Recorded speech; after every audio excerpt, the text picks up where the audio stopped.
महाराष्ट्रातून अंदमानामध्ये पाठवलेले कैदी आणि त्यांची राहण्याचे ठिकाणे यावर जोड्या जुडवा यासाठी एमपीएससीने विचारलेला हा प्रश्न.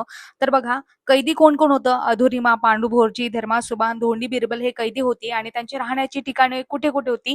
तर ऑप्शन दिलेले आहेत नगर, खानदेश, यावल, नाशिक आणि पंढरपूर. प्रश्नाचा अनालिसिस करू. 1857 नंतर ब्रिटिशांनी देशद्रोही म्हणजे ब्रिटिशांना विरोध करणारे बंडखोर आणि क्रांतिकारकांना शिक्षा देण्यासाठी अंदमानातील सेल्युलर जेल म्हणजे काळ्या पाण्याची शिक्षा देण्यासाठी पाठवण्यात आलं होतं.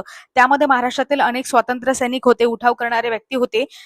प्रामुख्याने आदिवासी नेते, शेतकरी आणि क्रांतिकारी लोकांचा तेथे समावेश होता. की हे कैदी धुरिमा जे होते ते खानदेश, यावल या ठिकाणाशी संबंधित होते. पांडू भोरजी नगर या ठिकाणाशी संबंधित होते.